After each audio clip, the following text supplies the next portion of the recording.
अस्सलाम वालेकुम नाज़रीन, मैं हूं असलान खोकर। आप देख रहे हैं प्रोग्राम टॉक शो। बड़े अहम मामलात चल रहे हैं और इलेक्शन को लेकर तो बहुत ही अहम मामलात चल रहे हैं। निगरान सेटअप में ये वाज़े तौर पर सारे इशारे मिल रहे हैं कि पुरअमन इलेक्शन होंगे, तमाम इंतजामात मुकम्मल हो गए। इलेक्शन कमीशन अपने इंतजामात मुकम्मल कर रहा है। कौन कौन से ऐसे इलाके हैं जहाँ पर काफ़ी कांटे का मुकाबला मुतवक्के है, इस पर तो बात करेंगे। लेकिन जो बिरादरी सिस्टम है, इलेक्शन सिस्टम है, इलेक्टोरल सिस्टम है, जो हमारे तमाम इलेक्शन एक्ट के हवाले से तरमीम हुई, उसके बाद की सूरत हाल क्या है, और फिर इलेक्शन को लेकर इस वक्त क्या क्या चैलेंजेस हैं, जो कि इलेक्शन बिल्कुल करीब हैं, अब सर पे हैं, तो अब क्या चैलेंजेस मौजूद हैं, क्या ऐसे मामलात हैं जिस पर अभी भी नज़र रखने की ज़रूरत है, और ख़ास तौर पर फ्री एंड फेयर इलेक्शन की पाकिस्तान में बात होती है तो किस हद तक देखा जा सकता है कि पाकिस्तान में इस वक्त इलेक्शन अपने बेहतरीन मराहल की तरफ जा रहे हैं। क्योंकि इससे पहले जो टेक्नोलॉजी का इस्तेमाल हुआ उस पर भी बड़े सवालात खड़े हुए। आज भी बात करके देखेंगे कि टेक्नोलॉजी का इस्तेमाल कितना मौसर होता है, या फिर टेक्नोलॉजी के इस्तेमाल से पाकिस्तान में गैर ज़रूरी तौर पर एक बहस छेड़ी गई। सरवर बारी साहब पटन के नेशनल कोऑर्डिनेटर हैं, हमारे साथ मौजूद हैं, इलेक्शन एक्सपर्ट हैं। उसके साथ साथ माहिर कानून वकास अब्रेज़ ने भी हमें ज्वाइन किया है। चूँकि इद्दत वाले मामले पर, निकाह केस पर भी एक फ़ैसला आ चुका है, 7-7 साल कैद की सज़ा सुना दी गई है बुशरा बीबी और बानी चेयरमैन पे पीटीआई, बानी पीटीआई जो हैं उन्हें। और यहाँ पर मामला ये है कि मुसलसल वायलेशन हो रही है कवानीन की, और कवानीन की वायलेशन मुझे लगता है कि शायद कोई आम सी बात हो चुकी है कुछ लोगों के लिए पाकिस्तान में। हम पर ये कवानीन लागू होते हैं, हमें उसके ताबे रहना है, लेकिन कुछ के लिए ये कवानीन या उनके ताबे रहना ज़रूरी नहीं है। सरवर साहब thank you so much sir. Waqas Abrez साहब बहुत शुक्रिया। सरवर साहब फ्री एंड फेयर इलेक्शन एक नारा तो है हमारे यहाँ, और हम सालों से सुनते हुए आ रहे हैं, 70 से सुन लें तो जब इलेक्शन हुए पहले, अब 12वें इलेक्शन की तरफ जा रहे हैं। हुकूमतें अपनी मुद्दत कभी पूरी नहीं कर पाई, कभी वज़राए आज़म अपनी मुद्दत नहीं पूरी कर पाए। हुकूमत ने 2 बार अपनी मुद्दत तो पूरी की, उसमें भी वज़ीर आज़म ने अपनी मुद्दत पूरी नहीं की। देखिए, पहली बात तो ये है कि ये कहना कि ये इंतखाब जो है फ्री एंड फेयर है, तो बिल्कुल मैं समझता हूँ कि ये तो बिल्कुल भी एक लगता है कि पाकिस्तान के इंतखाबात के बारे में कोई मज़ाक कर रहा है। क्योंकि आज के दिन तक जब हम बात कर रहे हैं, तो अगर आप देखें तो किसी भी हवाले से जो आपने एक बहुत पते की बात की है कि एक सिलेक्टिव जो इम्प्लीमेंटेशन ऑफ कवानीन है, तो एक तो ये है कि जो उनकी मर्जी आती है वही किया जा रहा है। पोलिंग स्कीम इलेक्शन कमीशन ने, मैं मिसाल देता हूँ, पोलिंग स्कीम इलेक्शन कमीशन ने चंद दिन पहले अपलोड की है।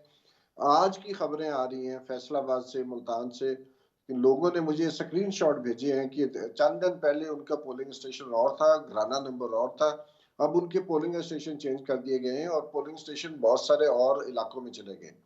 फैसलाबाद से जो गुलाम मोहम्मदाबाद है, वर्किंग क्लास का एरिया, वहां पर बहुत पोलिंग पोलिंग स्टेशन चेंज कर दिए गए। ये इलेक्शन कमीशन का कोई राइट नहीं है कि वो बगैर बताए शहरियों को जहां पर उन्होंने अपना वोट रजिस्टर कराया है वो कहीं और करवाए, उनको शिफ्ट कर दे, और वो भी दूर दराज इलाकों में। तो एक भरपूर कोशिश हो रही है खौफ की फिजा पैदा करके और इस तरह चेंज करके कि लोगों का टर्न आउट, वोटर्स का टर्न आउट जो है वो कम हो, ताकि किसी खास जमात को फायदा हो सके। अच्छा, मैं अगर सरवर जहां साहब तक आप आपसे एक चीज़ इसमें पूछूं, ये कोई पहली बार तो नहीं हो रहा, हमारे आपके सबके साथ हुआ होगा, इससे पहले भी कई बार हुआ है कि वोट कहीं था, कहीं से कहीं निकल आता है, फिर जाते हैं तो पोलिंग बूथ पर खड़े होकर कन्फ्यूजन शुरू हो जाती हैं।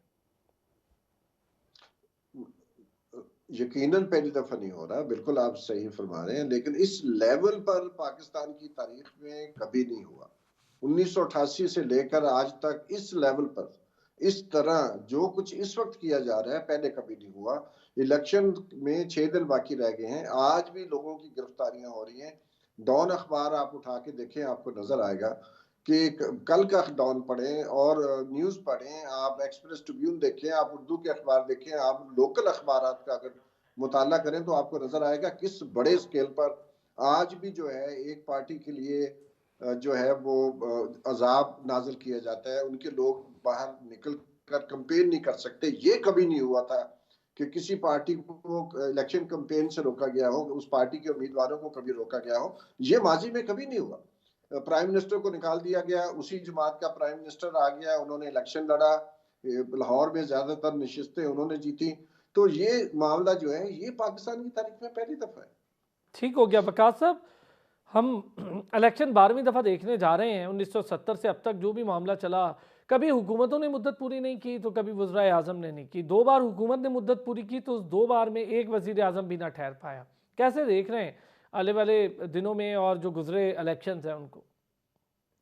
देखिए जी, हर दफ़ा हम यही सुनते हैं कि जो एस्टेब्लिशमेंट भी और हुकूमत जो बनती है, वो एक पेज पर है। 2013 के अंदर भी हमने इस तरह की बातें, इस तरह के दावे सुने। लेकिन फिर उसके बाद हमने देखा 2017 के अंदर जो चीज़ें की गई और 2018 के अंदर फिर उनको पॉलिटिकल रेस से, गेम से, स्केलेटन से निकाल के बाहर ही भेज दिया गया। इसी तरह जब खान साहब आए थे, तो उसी वक़्त भी ये राग अल्पा जाता था कि खान साहब और तमाम एस्टेब्लिशमेंट, तमाम लोग जो हैं, जो स्टेक होल्डर्स हैं, वो एक ही पेज पर हैं और उनके मुल्क की मफ़ाद के लिए वो काम करें। बट अनफॉर्चुनेटली वही हमने देखा कि अभी 1.5 साल पीछे था, वोट ऑफ नो कॉन्फिडेंस उनकी हुकूमत को घर भेज दिया गया। अब आज आई बात इलेक्शंस की कि ये जो इलेक्शंस होने जा रहे हैं, 2-3 चीज़ें मैं इस हवाले में ज़रूर आपको गोशगुज़ार करूँगा। एक तो ये कि जिस तरह जो दूसरे पैनलिस्टों ने बिल्कुल दुरुस्त बात की कि ये मज़ाक है अगर हम ये कहें कि पाकिस्तान के अंदर कोई फ्रीली, फेयरली, जस्टली, इम्पार्शली इंतखाबात का इनकाद होने जा रहा है या इस इंतखाबात के बाद धांधली का रोना नहीं रोया जाएगा, तो मेरा नहीं ख्याल कि पाकिस्तान के जो है आप 1973 से लेके ऑनवर्ड कोई भी ऐसे इंतखाबात देखें कि जिसके बाद धांधली का रोना ना रोया हो। कभी 35 पंचर की बात की जाती है, कभी सिलेक्टेड का राग अल्पा जाता है और अल्टीमेटली आने वाले वक़्त में भी आप इसी तरह की चीज़ें देखेंगे। बल्कि इस वक़्त तो हालात बहुत एडवर्स हैं। 2018 के अंदर आल-दो की पॉलिटिकल जमात को दीवार के साथ लगाने की कोशिश की गई। उनके सरबराहान को जो लीडिंग सुपरवाइज़र थे या लीडिंग फिगर्स उनको बैरून मुल्क भेज दिया गया। लेकिन मेरे ख़्याल में उनके जो कैंडिडेट्स थे और एट द सेम टाइम उनके वोटर, सपोर्टर, कारकुनान जो थे, वो एक इंडिपेंडेंट कैपेसिटी के अंदर आज़ाद माहौल के अंदर अपने कारकुनान को, अपने पार्टी जो लीडर्स थे, जो उनके कैंडिडेट्स थे, जो उनके उम्मीदवार थे, उनको सपोर्ट करते थे, दिल से जुलूस करते थे। लेकिन इस वक़्त जो माहौल है, मेरे ख़्याल में वो बहुत ज़्यादा स्ट्रिक्ट कर दिया गया है और जो लोग दिल से जुलूस कर रहे हैं और उनके वोटर, सपोर्टर जो कोलैबोरेट करते हैं, कोऑर्डिनेट कर रहे हैं इन तमाम मामलात के अंदर, उनको भी धर लिया जा रहा है, उठा अच्छा लिया ठीक जाता है, है। लेकिन तो विकास लिहाज़ा इलेक्शन कमीशन, रोल जी। ऑफ इलेक्शन कमीशन इसको कैसे देख रहे हैं? देखिए, इलेक्शन कमीशन का जो आईनी रोल है आर्टिकल 13 से आप 213 से लेके ऑनवर्ड आप 224 ए तक देख लें और सबसे इम्पोर्टेंट रोल तो ये जो आर्टिकल 218, 224 ए के अंदर लिखा गया है कि फ्रीली, फेयरली, जस्टली, इम्पार्शियल इंतखाबात का इनकाद और एट द सेम टाइम एक फेयर अपॉर्चुनिटी दी जाए, एक इंडिपेंडेंट एनवायरनमेंट तमाम कैंडिडेट्स को दिया जाए ताकि लेवल प्लेइंग फील्ड हो, तमाम लोग जो है इस चीज़ पर रज़ामंद नज़र आएँ कि हम जो है अपने हल्के के अंदर आज़ाद तरीके से कैम्पेन्स भी करें, जल्द से जुलूस भी करें, अपने कारकुनान को जो है वो अपने नैरेटिव से, प्रोस्पेक्टिव से, वादे, नारे, बातें मंशूर से आगाह भी कर रहे हैं। बट अनफॉर्चुनेटली मेरा नहीं ख्याल कि इस माहौल के अंदर हम जो है इस चीज़ का भी इम्पैक्ट या इम्प्रेशन जो है वो किसी तरीके से बेयर या टॉटिट्यूड कर सकते हैं। जो हालात तो वाक़यात है वो ऑल टुगेदर डिफरेंट है कंपैरेटिवली 2018 के इलेक्शंस को देख लें, 13 के इलेक्शंस को देख लें या इससे पहले 97, 93 के इलेक्शंस को देख लें, तमाम तरह इलेक्शंस का कंपैरिज़न कर लें तो मेरे ख्याल में पाकिस्तान की जो पॉलिटिकल हिस्ट्री के अंदर जो ये इंतखाबात है, ये वो इंतखाबात है कि इंतखाबात होने से पहले ही जो धांधली का रोना रोया जा रहा है या इस चीज़ का राग अल्पा जा रहा है कि आने वाले वक़्त के अंदर एक शख्स जो है, वही प्राइम मिनिस्टर बनने जा रहा है। जबकि इससे पहले 2013 के अंदर भी हमें नज़र आता है कि शायद खान साहब बन जाएँ, लेकिन उस वक़्त नवाज़ शरीफ साहब को दे दिया गया। फिर 18 के अंदर भी जो है, इसी तरह हमें एक चीज़ एक क्लियर पिक्चर नज़र आई कि खान साहब को लाने जा रहे हैं। अब वही क्लियर पिक्चर जो है, नवाज़ शरीफ साहब के हवाले से हमारे सामने है। तो मेरे ख़्याल में इलेक्शन कमीशन का जो किरदार होना चाहिए, अगर मैं बतौर स्टूडेंट ऑफ लॉ देखूँ तो इलेक्शन कमीशन का किरदार तो शायद सुप्रीम कोर्ट ऑफ पाकिस्तान से भी बड़ा है। शायद वो पार्लियामेंट से इन इटसेल्फ बड़ा है कि चूँकि जो राइट टू वोट है, पाकिस्तान के आइन के आर्टिकल 9 से लेकर 28 और 28 से 38 तक जो फंडामेंटल राइट पाकिस्तान के शहरियों को आईन पाकिस्तान गारंटी करता है और तब तक उसकी तकमील और तश्कील नहीं हो सकती जब तक राइट टू वोट की इंश्योरेंस आप पाकिस्तान के तमाम शहरियों को ना दें। तो आप जब राइट टू उनका वोट की राइट टू वोट इंश्योरेंस, बिल्कुल आज़ादाना ठीक। माहौल के अंदर ये बड़ी देंगे ही नहीं, इंपॉर्टेंट तो बात की मेरा नहीं आपने ख्याल कि विकास, राइट टू वोट की इंश्योरेंस। बारी साहब, हम यहाँ अगर ज़रा बात करें कि एक तो रोल ऑफ इलेक्शन कमीशन अपनी जगह, लेकिन जब हम उस प्रोसीजर को देखते हैं तो उसके फिर महरिकात में एक तो इलेक्शन एक्ट, उसकी तरमीम आ जाती हैं, कभी कुछ और हर बार ये हुआ है, कोई नई बात नहीं है, हर हुकूमत अपने हिसाब से कभी तरमीम के नाम पे, कभी एक्ट के नाम पे कुछ कर ही लेती है। अभी फिर तरमीम हुई है इलेक्शन एक्ट 2017 की। अब इसमें तरमीम से क्या कोई कन्फ्यूजन मजीद पैदा हो सकती है या क्या मामला है, क्यों तरमीम की ज़रूरत क्यों पेश आई? देखिए, जो पीडीएम की गवर्नमेंट थी उसने असेंबली डिसॉल्व करने से पहले कुछ तरमीम इलेक्शंस एक्ट में की थी और फिर उसके मुताबिक इलेक्शन कमीशन ने बहुत सारी तरमीम अपने रूल्स में कर दी। उसकी ज़रूरत इसलिए पेश आई थी, जिसका आज हम जो है इज़हार देख रहे हैं, जिसका जिक्र अभी वक़ार साहब भी कर रहे थे। कि पाकिस्तान की तारीख में ये गालिबन अनोखा इलेक्शन है जिसके बारे में तमाम मुबस्सरीन, दुनिया भर के जो अखबारात हैं, दुनिया भर के जो इलेक्शन एक्सपर्ट्स हैं, उनकी एक ही राय है कि इस कदर स्कूट, इस कदर जो है ना बराबर जो मैदान है, यानी कि जिसको लेवल प्लेइंग फील्ड कहते हैं, वो एक पार्टी के लिए एक किस्म का अजाब उन्होंने खड़ा कर दिया है। तो इसलिए जो जो इन्होंने कवानीन बनाए थे, थोड़ी सी तरमीम की थी 2000 इसमें जो जो इलेक्शन जो एक्ट इलेक्शन एक्ट 2017 में जो तरमीम हुई थी। दो दो इलेक्शन एक्ट 2017 जो है उसमें जो तरमीम की है उसका आज हमें प्रैक्टिकल शक्ल में नजर आ रहा है कि वो तरमीम उस वक्त उन्होंने बहुत सोच समझ के की गई थी। इसी तरह अगर आप देखें तो जो हमारे जो सेंसस था और जो हमारी डीलिमिटेशन थी वो 2022 में मुकम्मल हो चुकी थी और उसके बाद दोबारा पीडीएम की गवर्नमेंट ने जाते जाते जो नई मर्दमशुमारी की उसको जाते हुए उन्होंने इंडोर्स कर दिया उसके नतायज को, जिसकी वजह से इलेक्शंस में ताखीर करने के इनको मौका मिला, डीलिमिटेशन अपनी मर्जी से करने का मौका मिला। और इसके अलावा जो है इन्होंने जो डीलिमिटेशन का लॉ था उसमें भी अमेंडमेंट की और उसकी वजह से इन्होंने जो डिस्ट्रिक्ट्स के अंदर, इवन पंजाब में जहाँ कभी अक्रॉस द डिस्ट्रिक्ट कॉन्स्टिट्यूंसी नहीं थी, उनको डाला गया। मसलन गुजरावाला के अंदर हाफसाबाद को डालने की जरूरत क्या थी? हाफजाबाद की पूरी म्यूनिसिपैलिटी जिसकी आबादी 3.5 लाख है उसको उठाकर गुजरावाली की एक नशिस्त में डाल दिया गया। इस्लामाबाद की एक कॉन्स्टिट्यूंसी में रावलपिंडी के कुछ इलाके डाल दिए गए और रावलपिंडी के किसी एक हल्के में इस्लामाबाद के कुछ इलाके डाल दिए गए, किसी पार्टी को फायदा हो सके, जिसको अंग्रेजी में कहते हैं जेरीमैंडरिंग। और इसी तरह जो है क्वालिटी ऑफ वोट की बात है, दुनिया भर में ये प्रिंसिपल है कि जो वोट है बाजौड़ के शख्स का और लाहौर के शख्स का एक वोट के बराबर होना चाहिए, फर्क नहीं होना चाहिए। आज बाजौड़ की आबादी जो है 12 लाख के ऊपर एक कॉन्स्टिट्यूंसी है और चित्राल की कॉन्स्टिट्यूंसी 5.5 लाख की आबादी पर है, यानी कि बाजौड़ के 3 लोग और जो चित्राल का एक शख्स उसका वोट बराबर है, ये कैसे हो सकता है? ठीक है। अच्छा सर, जो हल्का बंदियां हैं, हल्का बंदियों का मामला आखिरी टाइम पे आपने देखा कि बड़ी एंड पर जाकर मुश्तरका मफादात कौंसिल का वो इजलास, फिर हल्का बंदियां होना ज़रूरी थी, वरना आपको पता है कि फिर मुख्तलिफ जमातें इस पर बहुत ज़्यादा बात शुरू कर देती हैं। लेकिन जिस तरीके से हल्का बंदियां कर गई जो हल्का बंदियां इन्होंने की थी 2022 में, इलेक्शन कमीशन ने वो कंप्लीट थी, उसके ऊपर कोई एतराज नहीं था। बिल्कुल ये गलत इंफॉर्मेशन है आपके पास। जो हल्का बंदियां 2022 अगस्त में की गई उनके ऊपर ट्रिब्यूनल बन गए, अप्रूव हो गई, किसी को झगड़ा नहीं था। आपके ही टीवी चैनल पे मेरे साथ बात थी, जाहिद खान साहब थे एएनपी के, उन्होंने कहा कि बारी सही कह रहे हैं।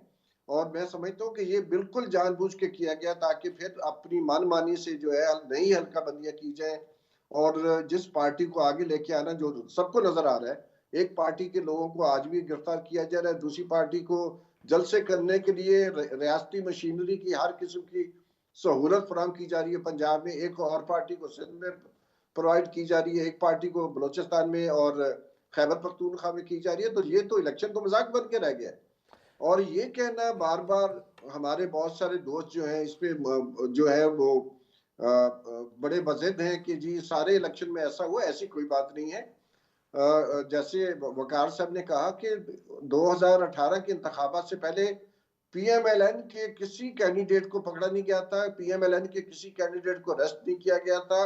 पीपल्स पार्टी सिंध में और पंजाब में हर जगह अपनी कैंपेन चला रही थी, तमाम जमातें अपनी इलेक्शन कैंपेन में भरपूर शामिल थी। आज एक पार्टी के जो उम्मीदवार हैं और उनके कारकुन, उनके सपोर्टर्स, वो अपना इलेक्शन ऑफिस नहीं खोल सकते और वो जाके झंडे आप देख लें, लाहौर में जाके देख लें, इस्लामाबाद में देख लें, उस पार्टी के आपको कितने झंडे नजर आएंगे, क्योंकि जो ही उनके लोग झंडे लगाने जाते हैं उनको पकड़ के बंद कर दिया जाता है। ठीक, तो ये क्या इलेक्शन है?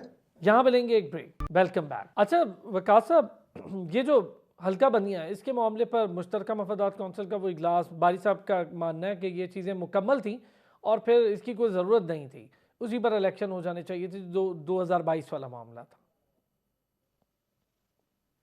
बिल्कुल इसी तरह मैं समझता हूँ कि ये सारी की सारी चीज़ें जो थी वो इसलिए की गई थी कि कुछ मामला जो है वो दुरुस्त करने की कोशिश की जा रही थी, कुछ लोगों को लाना मतलूब और मकसूद था इस सिस्टम के अंदर ताकि वो पेनिट्रेट कर जाए, तो उनको बाकायदा तौर पे सजा सजाया दूल्हा बना के स्टेज पे बिठा दिया जाए। तो मैं ये समझता हूँ कि जो चीज़ें हो चुकी थी लास्ट सेंसिस उसकी बुनियाद पे भी ये सारी चीज़ें हो सकती थी। आज जो हुए देर आए, दुरुस्त आए, जैसे भी आए मैं देखिए ये वकास, समझता हूँ हमारे कि यहाँ मामला ये है, मुस्लिम एतबार यही से सियासी जमातें हैं। मैं अगर एमक्यूएम पाकिस्तान की बात करूँ, वो लोग उस मरदमशुमारी को मानने से इनकारी हैं और फिर हल्का बंदियों के मामले पर आवाज़ खड़ी करते हैं। फिर जब हल्का बंदियाँ हो जाती हैं फिर उस पर आवाज़ खड़ी करते हैं। ये भी बड़ा प्रॉब्लम है ना हमारे सियासी ढांचे का। मेरे ख्याल में अरसलान साहब मेरे ख्याल में ये अब सारे के सारे ना सेकेंडरी इश्यूज हैं कि हल्का बंदियों पे हम बात करें। हमारी जो सबसे जो इम्पोर्टेंट और प्रायर इस वक्त चीज़ है वो यही है कि 8 फरवरी को इंतखाबात होने जा रहे हैं और इंतखाबात के अंदर अगर कल कला कोई किसी चीज़ के ऊपर जो तूफान मचाया रचाया जाएगा या उठाया जाएगा वो इसी चीज़ पे कि एक पार्टी को लेवल प्लेइंग फील्ड नहीं दी। और ये सिर्फ एक पार्टी नहीं बल्कि बहुत सारी पार्टी के इतराज़ात ऑब्जेक्शंस और रिजर्वेशंस हैं। वो इसलिए कि जो दूसरी जिस तरह पीपल्स पार्टी की तरफ से भी बिलावल भुट्टो का हर जलसे के अंदर यही बात करना कि लेवल प्लेइंग फील्ड, उनके मुताबिक लेवल प्लेइंग फील्ड ये है कि एस्टेब्लिशमेंट उनको ज़्यादा हिस्सा दे, केपीके के अंदर भी दे, पंजाब के अंदर भी दे और सिंध तो चूँकि उनके है वैसे ही हैंडओवर कर दिया गया है। इसी तरह जो पीटीआई है उनके मुताबिक लेवल प्लेइंग फील्ड ये है कि चेयरमैन तरीके इंसाफ की सज़ाएँ ख़त्म करें, उनको जेल से बाहर अगर ये नहीं कर सकते तो एटलीस्ट उनके तमाम कैंडिडेट्स को अपनी-अपनी कॉन्स्टिट्यूएंसीज़ के अंदर अगर बल्ले का निशान भी नहीं है तो इंडिपेंडेंट कैपेसिटी के अंदर जो जलसे-जुलूस करना चाहते हैं, गली मोहल्ले की सतह पे, इलाके की सतह पे, अपनी कॉन्स्टिट्यूएंसीज़ की सतह पे, तो वो एटलीस्ट करने की इजाज़त दी जाए। हल्का बंदियाँ मेरा नहीं यार कि कल-कल इनके ऊपर जाके बहुत सारा शोर-ओ-गुगा किया जाएगा, इस तरह का तूफ़ान उठाया जाएगा। अल्टीमेटली यही चीज़ें डिस्कशन की जाएँगी कि जो जिस तरह बारी साहब बात कर रहे थे कि ये इलेक्शंस भी जिस तरह से जैसे कि एक सिलेक्शन है, इलेक्शन नहीं लोगों की जो है आप लोगों का वोट नहीं लेने जा रहे बल्कि आपने खुद एक चीज़ का फैसला कर लिया, इस बंदे को सिलेक्ट कर लिया और उसी के लिए ये सारे का सारा निज़ाम आप जो है उसकी राह में हमवार करने जा रहे हैं। और इस चीज़ में मेरा नहीं ख्याल कि कोई दूसरा शक है।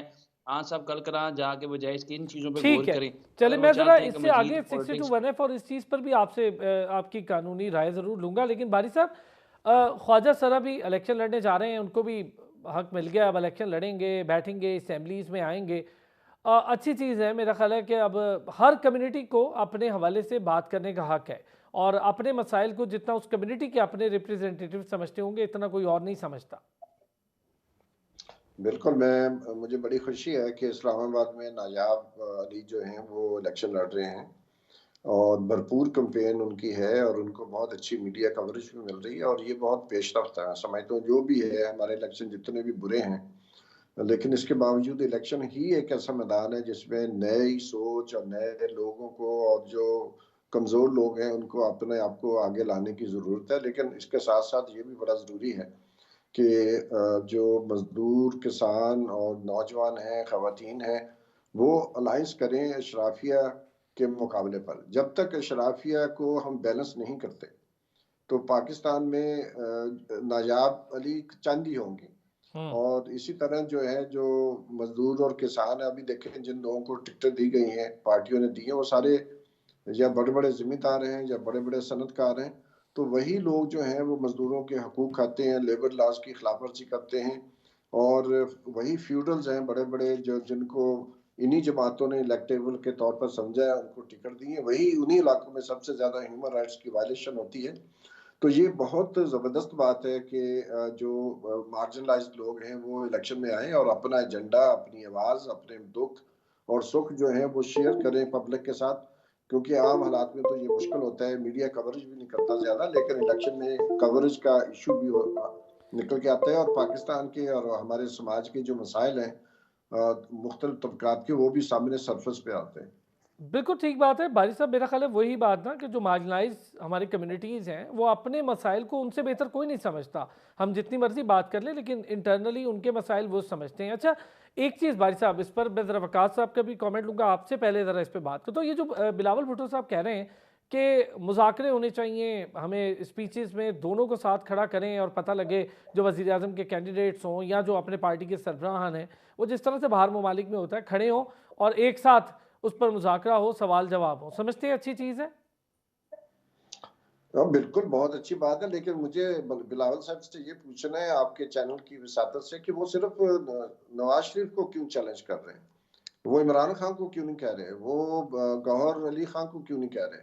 तो हम्म। एक तरफ तो बहुत अच्छी बात कर रहे हैं, लेकिन उनके अंदर जो है वो ये समझते हैं कि चूंकि आप पीटीआई जो है वो अंडरडॉग है, उसके ऊपर प्रेशर है, उसके लोगों को वोट नहीं डाले गए, तो इसलिए हम उनके वोट छीन लें और हम दो पार्टियां ऐसे मर्ज करें कि हम भी दो पार्टियां हैं जो सबसे ज्यादा पॉपुलर हैं, और तीसरी पार्टी जो है चूंकि वो अंडरडॉग है, उस बहुत ज्यादा दबाव के अंदर है, तो उनके वोटर भी हमारी तरफ आ जाएं।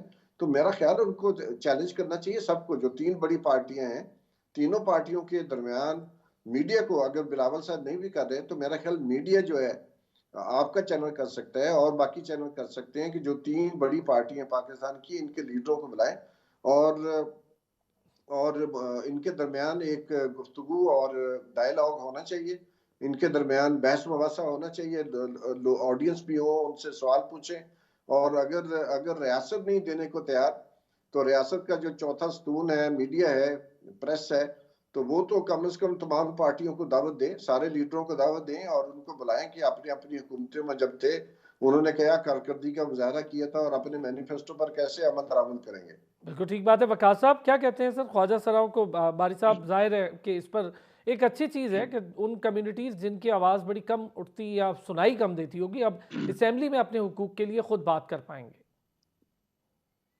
देखिए जी, जहाँ तक डेमोक्रेसी की बात है या जमहूरी मुल्कों की या डेमोक्रेटिक सोसाइटी की बात है, वहाँ पे जो तमाम तबकात की नुमाइंदगी की जाती है और करवाई भी जाती है। इसी वजह से हमारे यहाँ इनके अंदर आर्टिकल 31 रखा गया, 140 रखा गया कि तमाम तर तबकात, चाहे ख़वातीन हैं, मर्द हैं या क्रॉस दी जेंडर, अगर आप देखें हाजा चला है, मेरे ख्याल में तमाम वो लोग, वो कम्युनिटीज़, चाहे वो अक़लीतों से ताल्लुक़ रखते हैं, चाहे वो अक्सरियत से ताल्लुक़ रखते हैं, उनकी नुमाइंदगी कौमी असम्बली के अंदर, सेनेट के अंदर होना इंतहाई लाज़िम व मलज़ूम है, पार्ट एंड पार्सल है। यही वजह है कि परवेज़ मुशर्रफ के दौर में जो एक बड़ी ज़बरदस्त चीज़ की गई, वो ये की गई कि 60 ख़वातीन की मसरूफ़ नशिस्त और 7, और जो इसके साथ-साथ 10 जो हैं वो अक़लियतों की नशिस्तें कर दी गई। हमारे सेनेट के अंदर पहले 6 सेटल फार्मूला है, वहाँ पे टेक्नोक्रेट्स भी हैं। तो इसके साथ-साथ अगर वो सियासी जमातें जो पूरे पाकिस्तान की अवाम की नुमाइंदगी की बात करती हैं, अवाम की नुमाइंदगी या पूरे पाकिस्तान की नुमाइंदगी तब तक मुमकिन नहीं जब तक तमाम तबकात के अंदर से या सेक्टर्स के अंदर से उनके रिप्रेजेंटेटिव्स या उनके रिस्पेक्टिव रिप्रेजेंटेटिव को आप अपॉर्चुनिटी नहीं देंगे कि बतौर कैंडिडेचर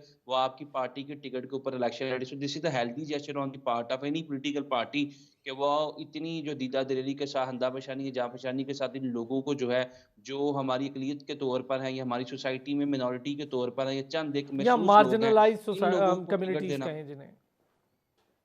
बिल्कुल, you have absolutely put the nail on the head, you have used the right word. ये वो सोसाइटी हैं कि जिनको शायद नेग्लेक्ट किया जाता है या नेगेट किया जाता है, इग्नोर किया जा रहा है गुज़िश्ता 20-25 साल से। वैसे तो हम जमहूरी माशरे की बात करते हैं, मॉडर्न सोसाइटी की बात करते हैं, इस्लामी फलाही ममलकत खुदादाद होने की बात करते हैं, उसके अंदर भी तमाम कम्युनिटीज़ आती हैं, तमाम तरह के लोग आते हैं। तो ये भी जो मेरे ख़्याल में ये ठीक लोग बात है। हमारे अच्छा, मुझे सिस्टम का बस हिस्सा लास्ट हैं। में, चूँकि वक़्त की कमी होगी, मैं दोनों हज़रात से एक चीज़ पूछना चाहूँगा। पहले वक़ास साहब आपसे, नवाज़ शरीफ साहब कह रहे हैं कि एहतसाब के मामले को ख़त्म करेंगे, एहतसाब का इदारे ख़त्म कर देंगे। आसान है? कानूनी तौर पर अगर देखें तो क्या कहता है कानून? ऐसे ही इदारे गायब हो जाते हैं? देखिए जी, मैं ये समझता हूँ सलान साहब के अगर नाखून भर जाएँ तो नाखून काटे जाते हैं, उँगलियाँ नहीं काटी जाती। ये नैब के दायरे के अंदर जो प्रॉब्लम थी, अनफॉर्चुनेटली आज तक इसको एड्रेस करने की कोशिश ही नहीं की गई।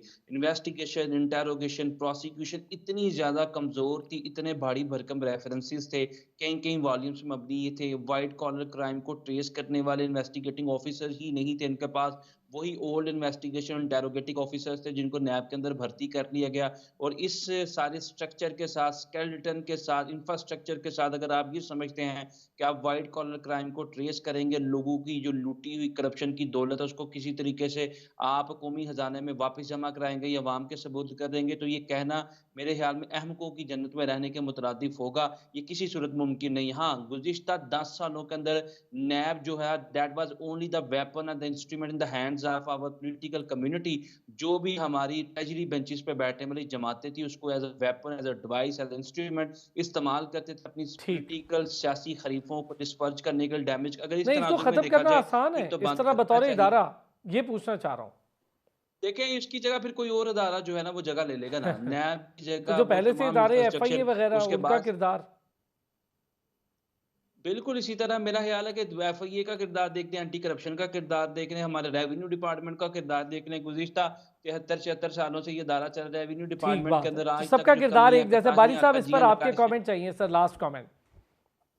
देखिए, पहली बात तो ये है कि हम जिस समाज में रहते हैं, हमारा समाज जो है, ख़ासतौर पे हमारी अशराफियत जो है, इंतहाई करप्ट है। इसमें 2 राय नहीं है। हम्म। क्योंकि एलीट कैप्चर है और ये सारा कैप्चर जो है वो कोई फेयर और ट्रांसपेरेंट सिस्टम के ज़रिए नहीं हुआ। ये उनकी बालादस्ती की वजह से है। और उन्होंने जो भी मालो दौलत बनाया है, या अंग्रेज़ों के ज़माने में अंग्रेज़ की खिदमत करके, या अब जो है वो धोखाधड़ी और चीटिंग के ज़रिए अवाम की एक्सप्लॉयटेशन के ज़रिए किया है। तो उनकी मौजूदगी में जब तक वही पार्लियामेंट में उन्हीं लोगों को हम भेजते रहेंगे, तो ज़ाहिर है कि वो अपनी पसंद के जो कवानीन है उसके ऊपर तो अमल दरामद करेंगे। जो उनके पसंद के कवानीन है उनको ख़त्म करेंगे, जो उनके पसंद के अदारे हैं उनको तो रखेंगे, और जिन अदारों पे हाथ नहीं डाल सकते उनके आगे वो झुक जाएंगे। लेकिन जो अदारे वो समझते हैं कि हम ख़त्म कर सकते हैं तो उनको ख़त्म करेंगे। लेकिन पाकिस्तान में अगर करप्शन जब तक है, तो व्हाइट कॉलर जो क्राइम है पूरी दुनिया में उसके लिए अदारे मौजूद हैं।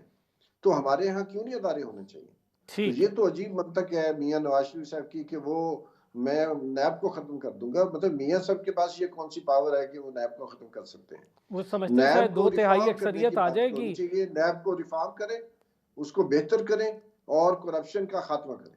बहुत शुक्रिया। सरवर बारी साहब हमारे साथ मौजूद थे, माहिर कानून वकास अब्रेज हमारे साथ मौजूद थे।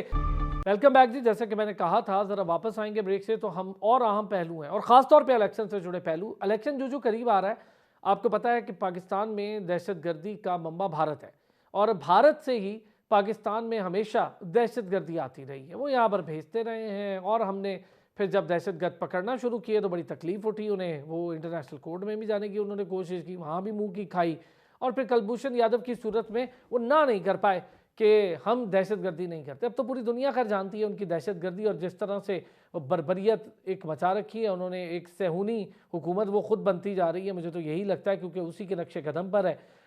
अब इलेक्शन है, इलेक्शन में सिक्योरिटी के मामलात, और कह तो दिया गवर्नमेंट ने कि तमाम मामलात पुरअमन तरीके से होंगे। अफवाज पाकिस्तान आगे हैं, और फौज ने तो कहा है कि आर्टिकल 245 के तहत हम तो हाजिर हैं और करेंगे, अपना पूरा रोल प्ले करेंगे, और हमेशा करती आई है अफवाज पाकिस्तान। तो सिक्योरिटी के मामलात, इलेक्शन करीब, किस किस तरह से आगे बढ़ना है, क्या क्या मामलात हैं, क्या खदशात हैं, और उन खदशात को जो हसास पोलिंग स्टेशन होते हैं कैसे दूर किया जा सकता है, वहाँ पर फौज की तैनाती का होना कितना सुकून दे होगा वोटर और कैंडिडेट के लिए। ब्रिगेडियर रिटायर्ड आसिफ हारून साहब हमारे साथ मौजूद हैं, ब्रिगेडियर रिटायर्ड अहमद सईद मिनाज साहब हमारे साथ मौजूद हैं। दोनों हजरात का बहुत शुक्रिया।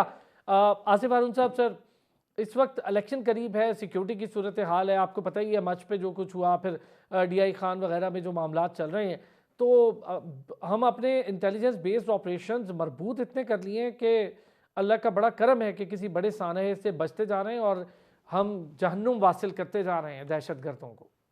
जी, बिल्कुल आपने दुरुस्त कहा, लेकिन देखना तो यही है ना जी कि ये टेररिज्म क्यों हो रही है, किसी मकसद के तहत हो रही है, इंडिजिनस है या एक्सटर्नल एक्सटर्नल स्पॉन्सर्ड है। जो है ये एक तयशुदा मंसूबे के लिहाज से यहाँ पर जो है एक प्रॉक्सी वॉर शुरू की गई, और 2 उन्होंने कॉम्बैट जोन जो है वो चुने थे, एक खैबर पख्तूनख्वा और साथ फाटा, और इधर बलूचिस्तान। और आपने पता है कि किस बहादुरी और दिलेरी के साथ हमने उस जंग में जो है अपना हिस्सा डाला और टेररिज्म को डिफीट किया। और सबसे मार्के वाली बात ये थी कि वो जितने भी ये प्रॉक्सीज थे जो कि हमारे ही अपने ही लोग थे खरीदे हुए, वो उनको फंडिंग और ट्रेनिंग और पुष्ट बनाई गाइडेंस जो है सब बाहर की ताकतें जो हैं वो दे रही थी। वो सब मिलके जो है वो अफगानिस्तान में बैठी हुई थी। तो वो तो वहाँ से अब चले गए। हमारा ये ख्याल था कि अब सिलसिला बेहतर हो जाएगा, लेकिन बेहतर नहीं हुआ। और ख़ासकर 2023 और अभी 24 का जो शुरुआत है, उसमें आप ये देखेंगे कि दोबारा से वो टेररिज्म जो हमने एक किस्म की तकरीबन ख़त्म कर दी थी, अब दोबारा वो उसमें काफ़ी तेज़ी आ गई है। और यही 2 जो मैंने कॉम्बैट जोन आपको बताए हैं, यही उनके अहदाफ हैं। और ख़ासकर ये बलूचिस्तान आपको पता है कि उसकी बहुत ज़्यादा एक स्ट्रेटजिक इम्पोर्टेंस लोकेशन की वजह से भी है, उसके मिनरल रिसोर्सेज भी हैं, बहुत सी बाहर की ताकतों का जो है ना, जो है इस पे नजर और रही ख़ास है। तौर पे सर सी पैक भी है, और सी पैक का और वो फिर एक बड़ा अब अहम जब ज़ोन है। सीपेक साथ लग गया तो उसकी जो है वो इम्पोर्टेंस बहुत ज़्यादा जो है बढ़ गई है, और वो बहुत ज़्यादा तकलीफदेह बात है अमेरिका को भी और इंडिया को भी, और जाहिर है कि और भी जो सहयोनी ताकतें हैं लेकिन हम उनको भी माशाल्लाह से पूरी तरह तकलीफ। तैयार हैं, और मेरा ख्याल है कि जवाब देने की भी भरपूर सलाहियत रखते हैं, दिफा की भी रखते हैं। ब्रिगेडियर अहमद साहब, सर एक तो इलेक्शन करीब और इलेक्शन के आसपास जैसे मुख्तलिफ हवालों से हम मच की भी बात कर रहे हैं, DI खान की भी कर रहे हैं, तो एक बार फिर से ये टेररिज्म सर उठा रहा है और हम इसको कुचलने की ताकत भी रखते हैं, लेकिन इलेक्शन के करीब आते ही ये चीज़ें क्यों एकदम से शुरू हो जाती हैं? सबसे पहले तो ये कि जब इलेक्शन से डायरेक्ट ताल्लुक जो है आपकी स्टेबिलिटी से है, आपकी पॉलिटिकल स्टेबिलिटी, और उससे डायरेक्टली लिंक आपकी माशी जो है वो स्टेबिलिटी, तो ये किसी सूरत भी जो है हमारे दुश्मन ममालिक जो है उनके इंटरेस्ट में नहीं जाता। और एक इबहम जो ऑलरेडी सोशल मीडिया पे क्रिएट किया जा चुका है कि शायद इलेक्शन में खुदा न खास्ता या तो रिग्ड होंगे या होंगे नहीं, ये मुख्तलिफ शक शुबहात जो पैदा किए जा रहे हैं, उसके हिसाब से हमारे दुश्मन कुव्वतें एक दफा फिर बरसरे पे खा रहे हैं। लॉ एनफोर्समेंट एजेंसीज अपनी भरपूर जो है कार्रवाइयां कर रही हैं, और आपने देखा कि मत जेल के ऊपर 3 तरफ से अटैक हुआ, वहाँ पुलिस स्टेशन के ऊपर भी, और अल्हम्दुलिल्लाह उसको अपने रिपल्स किया और तकरीबन 24 दहशतगर्दों को जन्म हासिल किया। हम सब जानते हैं कि हमारी माशी जो स्टेबिलिटी है, बलोचिस्तान में जो मौजूद हमारे जखायर हैं, मिनरल्स हैं, उनको एक्सप्लोर करने से रोकना इंडिया के फेवर में भी जाता है और अमेरिकन के फेवर में भी जाता है। और दूसरी इस तरह की ताकतें कि जहां पाकिस्तान अपनी माशी तरीके से स्ट्रांग ना होता कि वो लोगों से पैसे ही मांगता रहे और उनके फिर पैसे देना भी करते रहे, तो ये बड़ा गेम है मेजर प्लेयर्स का। और मैं समझता हूँ कि जो पाकिस्तानी आर्म फोर्सेज हैं फुली अवेयर हैं और अपनी जानों की कुर्बानियां दे दे के इंशाल्लाह ताला हम पाकिस्तान को कमजोर नहीं होने देंगे। लेकिन अभी अवाम के ऊपर भी उतना ही डिपेंड करता है कि वो प्रोपेगेंडा और अफवाहों के ऊपर कान ना धरें और पाकिस्तान की सलामती के लिए, उसके इंटरेस्ट के लिए एक हो के रिस्पॉन्स जनरेट करें, ताकि जो दुश्मन है वो अपनी चालों में कामयाब ना हो सके।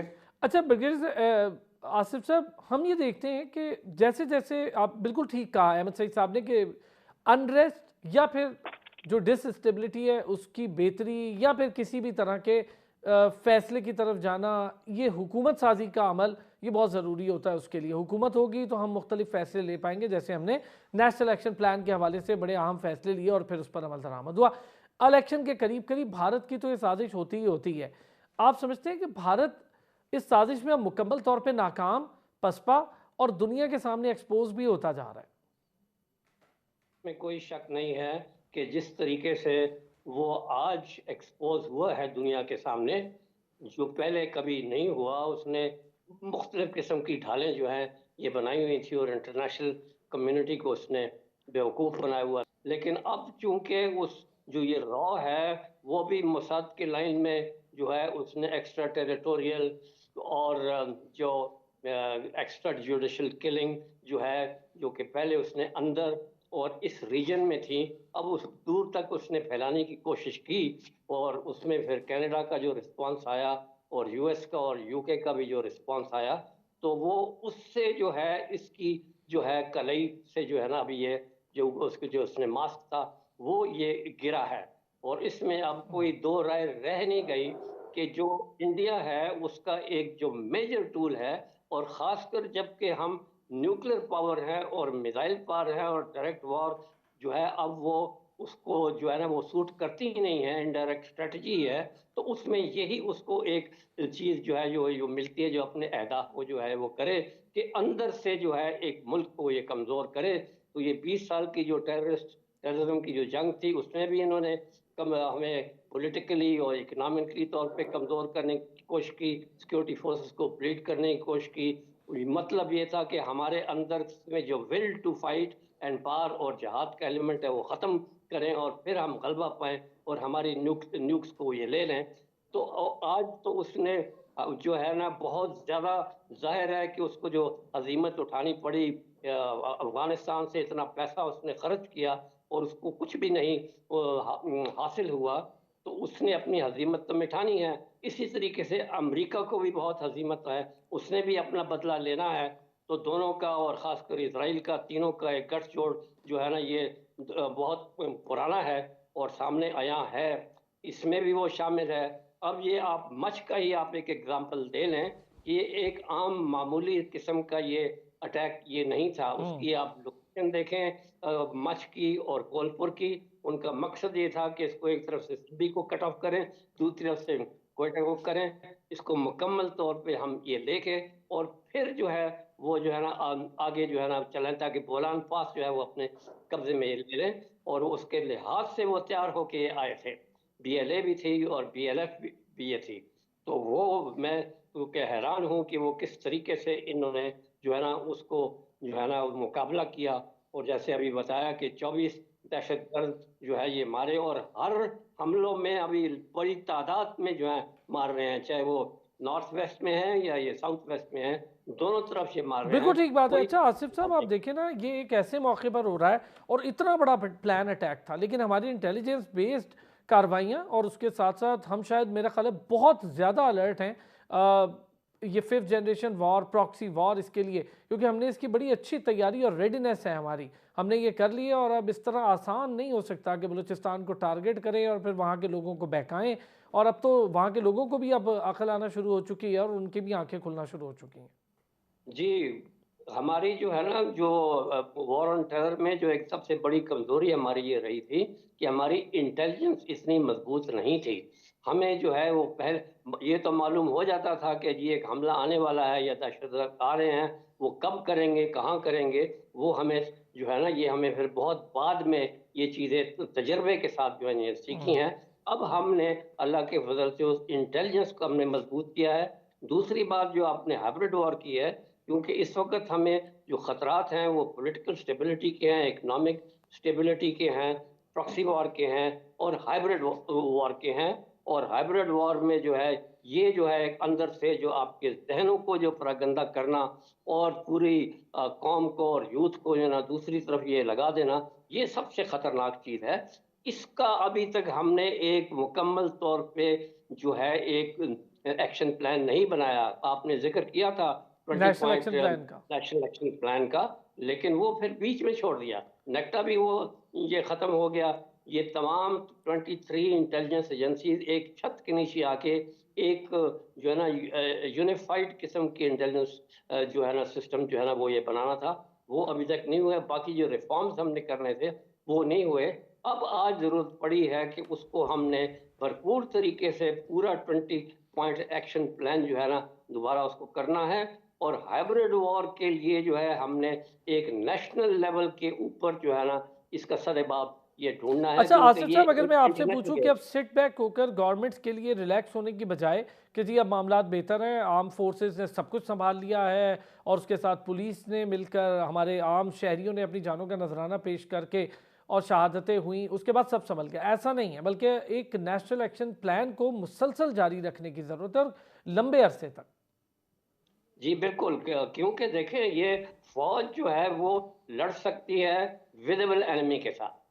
यहाँ तक कि उसने जो इनविजिबल एनिमी है उसके भी जो है ना वो जो है उसकी कमर ये तोड़ दी थी। लेकिन ये जो हाइब्रिड वार है, जो आपका जो जहनों के ऊपर जो हमले हो रहे हैं, उसके लिए फौज खाली जो है ना वो नहीं कर सकती। उसके ऊपर एक पूरी नेशन को तैयार करना पड़ेगा, उनके जहनों को पुख्ता करना पड़ेगा, उनकी पेट्रियाटिज्म को, नेशनलिज्म को ये बढ़ाना पड़ेगा।